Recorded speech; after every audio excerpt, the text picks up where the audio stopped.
Door to door garbage collector का मामला आज एक बार फिर गर्माता हुआ नजर आ रहा है। अपनी इच्छित मांगों को लेकर आज एक बार फिर नगर निगम दफ्तर के सामने गार्बेज कलेक्टर के कई सदस्यों ने निगम दफ्तर के सामने आने जाने वाले मुख्य रास्ते को रोककर जमकर प्रदर्शन करते हुए नजर आए। तो वहीं नारेबाजी के साथ साथ विधायक पंचकुला ज्ञानचंद गुप्ता का पुतला भी फूंका गया। इसके साथ ही इस पूरे मामले को लेकर हमारी टीम ने नगर निगम अधिकारी दीपक सूरा से बातचीत की तो उन्होंने इस प्रदर्शन को बेबुनियाद बताया। इसके साथ ही दीपक सूरा ने बताया कि प्रदर्शन के दौरान डोर टू डोर गार्बेज सदस्यों ने बिना किसी इजाज़त के निगम दफ्तर के बाहर धरना प्रदर्शन किया है। इसके साथ ही उन्होंने निगम दफ्तर में आने जाने वाले मुख्य रास्ते को ही रोक दिया था, जिस वजह से कई पार्षदों के साथ साथ अधिकारियों और कर्मचारियों को कई दिक्कतों का सामना करना पड़ा। और उन्होंने बताया कि कई सरकारी गाड़ियों को भी आने जाने से रोका गया है, जिसकी वीडियो उनके पास मौजूद है। और इन्होंने बताया कि इन्होंने सरकारी काम में बाधा भी पहुंचाई है। अब आइए आपको सुनाते हैं डोर टू डोर सदस्यों ने क्या कुछ कहा और निगम अधिकारी का इस विषय पे क्या कुछ कहना है, सुनिए। मंजू जी, आप आज पहुंचे हो नगर निगम दफ्तर पे, क्या वजह है? सर, एक तो हमने 30-35 सालों से काम कर रहे हैं, जो कि ज्ञानचंद गुप्ता ये कहने लगे कि भाई ये शरारती तत्व हैं जो गंद फैला रहे हैं, और नगर निगम पंचकूला इसमें सबसे पहले विफल हो रहा है। उनका दोष हमारे पे मढ़ा जा रहा है। और हमने जो कि 2020 में कोरोना टाइम में भी और वैसे भी जब स्वच्छ भारत अभियान चला था उस टाइम 2020 में वो कम से कम भी काफ़ी नीचे स्थान पे था। मैडम सुमित कटारिया थी और जर्नल सिंह थे सर, उनके साथ हमारी बातचीत हुई। उन्होंने बहुत तरीके से अच्छी तरह बात करी। हमने उसको 99 नंबर पर ले आकर छोड़ दिया सर। अब इन्होंने बात नहीं की, कुछ नहीं किया, ये अपने उस पर कर रहे हैं, मतलब कि अपने बंदे भेज रखे हैं, वहाँ पे कूड़ा डाल देते हैं। हमारा तो 30-35 सालों से है जो कि हम पॉइंट पे दे रहे हैं। अब ये कह रहे हैं पॉइंट खत्म कर रहे हो, ठीक है भैया आप पॉइंट खत्म करो, पर कम से कम हमारे तो पूछो। इन्होंने हमारे से ना तो पूछा, सिर्फ एक तुकलफी फरमान सुना दिया कि भैया आपको कूड़ा नहीं उठाना दिया जाएगा, ना आपको पैसे दिए जाएंगे। मतलब कि ये सिर्फ और सिर्फ मतलब कि एक जो तो कूड़े का तो ठेका हो गया, टेंडर एक हो गया है। सर एक बात बताओ, सुनो सर, टेंडर हो गया हम मान गए, सुनो टेंडर हो गया हम मान गए। अब इन्होंने तो दिया नहीं है हमारे को, ना तो इन्होंने दिया, ना इन सरकार ने दे रखा, ना तो नगर निगम ने दिया, ना सरकार ने दे रखा। ये हमारा काम था, हमने खुद जोड़ा था अपने, मतलब कि छोटा एक तिनका करके हमने जो इसके मतलब कि इनका गंद भी उठाया टोकरियों पे, और जे हमने क्विंटल अपने सरों पे ढोके हमने वहाँ पहुँचाया। और एक बात बताओ, जब कोरोना टाइम में हम इनसे मांगने आए ना, तो सरकार ने यार इन्होंने कह दिया ये हमारे उसमें अंडर में नहीं है। अभी आज आप लोग जो प्रदर्शन करने आए हो यहाँ पे अंदर से कोई आया आपसे बात करने? सर ऐसा है, अब गूंगे बहरे हैं, आते हैं चले जाते हैं, आते चले जाते हैं। हमने आज किसी से कोई बात नहीं करनी। आज हम सिर्फ प्रदर्शन करने आए थे, जो कि हमने उसको 4-5 शुक्रवार को हमने वहाँ ज्ञापन दिया था जी, हमें अगर जो हमारी जो मांगे हैं हमने वो दे दी थी भी, ये मान लीजिए ठीक है, नहीं तो हम यहाँ पे पुतला फूकना स्टार्ट करें। यहाँ पे आपने आज यहाँ पे आए थे निगम पे, तो परमिशन लेके आप आए थे या? हाँ जी परमिशन है, परमिशन दिखाओ भैया, वो ले मेरा बैग ले, परमिशन है जी, हमारे पास परमिशन है, पुतला फूकने की परमिशन है। ये कह रहे हैं कि भाई आप 100 गज के दूर रहो, हम 200 गज दूर जाएंगे सर। एक आप लोगों के ऊपर आरोप भी है, आपकी टीम के कुछ लोगों के ऊपर, कि पत्थर मारे जा रहे हैं। जो नया ठेकेदार आया है उसकी गाड़ियों में पत्थर मारे जाते हैं। हमने आज तक अगर जो सुनो सर, ये ऐसा काम करते होते तो यहाँ थोड़ी नहीं बैठते सर। हम अपना हक मांग रहे हैं। सरकार है, सरकार ने किसानों के ऊपर गाड़ियाँ चढ़ा दी, कभी कहते खालिस्तानी, कभी आतंकवादी, कभी कुछ, और उसमें हमारे लोगों ने काफ़ी योगदान दिया। अब सरकार का काम है, सरकार अपना पक्ष तो रखेगी ना। तो अभी आप ये पुतला लेकर गया, पुतला कहाँ चला गया? ये लेकर गया, किनका पुतला है? ये ज्ञानचंद गुप्ता जी का है, क्योंकि उन्होंने हमारे समाज को सिर्फ शरारती तत्व बोला। उसमें हमारी माँ, बहन, बेटी और सबको, बूढ़े बुजुर्गों को, क्यों हमारी 3 पीढ़ियाँ खत्म हो गई, 3-4 पीढ़ियाँ, जो सिर्फ हम गार्बेज का काम कर रहे हैं, और उन्होंने आते शरारती तत्व बोल पड़ा। के डेली गार्बेज कलेक्शन जो कूड़ा इकट्ठा करने वाले कुछ लोग हैं, जो आज पहुंचे हैं नगर निगम दफ्तर पे, और इनके पास परमिशन भी है यहाँ पर धरना प्रदर्शन करने की। और ये ज्ञानचंद गुप्ता जो पंचकुला के विधायक हैं और हरियाणा के विधानसभा स्पीकर हैं, उनका पुतला लेकर यहाँ पहुँचे हैं।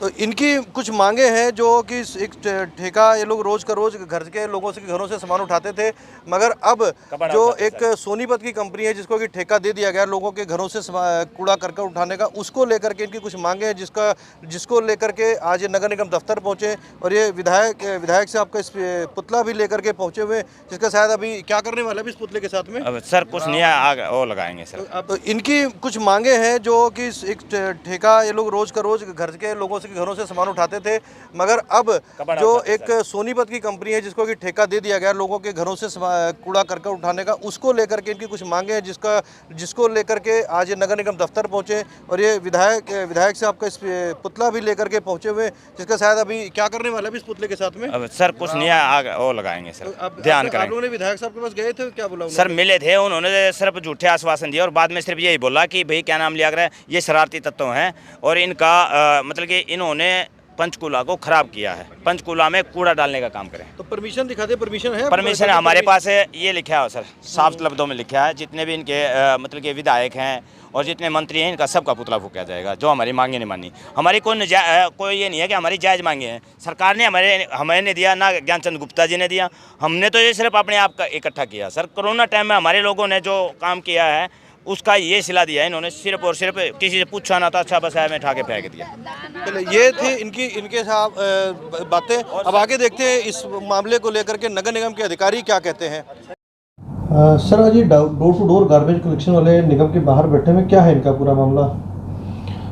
ये पीछे भी नगर निगम के बाहर आके कुछ लोगों ने यहाँ पे कोशिश की थी सरकारी काम में बाधा पहुँचाने के लिए, कूड़ा भी डाला गया था यहाँ। उसके एवज में हमने FIR लॉज करवाई थी और वो हमारे संज्ञान में आया कि वो FIR पे उन्होंने अग्रिम जमानत लेते हुए दोबारा से प्लानिंग करके एक षड्यंत्र के तहत नगर निगम के बाहर पुनः उन्होंने कोशिश की है, सरकारी काम में बाधा डालने की कोशिश की है। हमारी सरकारी गाड़ी भी रोकी गई है, हमारे पार्षद गण की भी गाड़ी रोकी गई है और पुलिस मौके पे मौजूद थी। हम ऊपर मेयर साहब के पास मीटिंग में थे, तो जैसे ही सूचना हमें मिली तो हमने प्रोटेक्शन के उसमें हमने फायर ब्रिगेड का भी यहाँ बुलाया गया है। और वो जो भी डिमांड कर रहे हैं, वो कुछ लोग हैं जो एक तरह से उन पे होल्ड बनाए हुए हैं, गरीब आदमियों के ऊपर एक होल्ड बनाए हुए हैं और लोगों को बहका के यहाँ पे प्रदर्शन करवा रहे हैं, जो बिल्कुल भी बर्दाश्त नहीं किया जाएगा। कई जगह पे एरिया में गाड़ियाँ रोकने की कोशिश की गई है, एक गाड़ी पे हमारे पथराव भी हुआ है और चाबी भी छीनी गई है, गाड़ी के आगे बंदे भी बैठे हैं, हाथापाई भी की गई है, गला भी पकड़ा गया है। तो इस बारे में माननीय स्पीकर हरियाणा विधानसभा द्वारा पिछले दिनों में बैठक बुलाई गई थी, जिसमें DCP महोदय भी उसमें उपस्थित थे। तो उन्होंने भी ये इंश्योर किया था कि ऐसी कोई भी बात हो तो 112 पे आप कॉल करें, तुरंत पुलिस आएगी और उनके खिलाफ एक्शन लिया जाएगा। और सर ये जो लोग खड़े हैं तो कह रहे सारे जितने भी आरोप आपने अभी बताए हैं सारे निराधार हैं, जबकि सारे झूठे आरोप लगाए जा रहे हैं। दूसरा आप कह रहे सरकारी काम में बाधा की बात कही है तो कहते हैं हमने किसी देखिए जो की है, झूठे आरोप लगाए जा रहे हैं। नहीं, ऐसा नहीं है। 112 पे कॉल करके इवन हमारे पास सारी वीडियो भी अवेलेबल हैं, सारा कुछ सारे सबूत के साथ हम बात कर रहे हैं। कुछ लोग हैं जो लोगों से रिकवरी कर रहे थे, पिछले काफ़ी टाइम से यहाँ डोर टू डोर कलेक्शन का कार्य शुरू नहीं हो पाया था। NGT इस बारे में पूरी तरह से सख्त है कि कूड़ा खुले में ना ले जाया जाए, सेकेंडरी पॉइंट पर ना डाला जाए, सीधा डोर टू डोर लोगों के घर से सेग्रीगेट अवस्था में उठाते हुए उसको ट्रांसपोर्टेशन और उसकी प्रोसेसिंग का जो हमने टेंडर जो NGT की गाइडलाइंस के अकॉर्डिंगली हमने किया है। और हमारी उनसे कोई दुश्मनी नहीं है, उनका रोज़गार भी छीनने की कोई मंशा नहीं है नगर निगम की। उनको पहले मौका दिया गया है, मीटिंग्स भी हुई हैं काफ़ी, कंपनी के और इन लोगों के बीच मीटिंग भी करवाई गई हैं। कंपनी को भी इनके द्वारा धमकाया गया है, उनके द्वारा लिखित में हमारे पास शिकायतें आई हैं। 15,000 रुपये सैलरी देने को कंपनी तैयार थी, इनको ड्रेस भी देती, 10-10 लाख रुपए का बीमा भी करवाने को तैयार थी। इनके सारे बंदे 200 कुछ बताए थे, लास्ट में कहते 300 के आसपास है। 300 के 300 बंदे एडजस्ट करने को कंपनी एग्री हो गई थी, बट ये बाहर जाके कुछ लोगों के बहकावे में आके इनको मना करवा दिया गया। आप क्या कारण लगता है सर इनका कि जो ये 15,000 सैलरी और जितना बड़ा बेनिफिट है मिलने के बावजूद ही पीछे हट रहे हैं? वो मुझे ऐसा लगा कि कुछ लोगों की बातों में आके कि हम ये कूड़ा हम उठाते रहें और जो करोड़ों रुपए की वसूली लोगों से, प्राइवेट लोगों से की जा रही है वो हम करते रहें।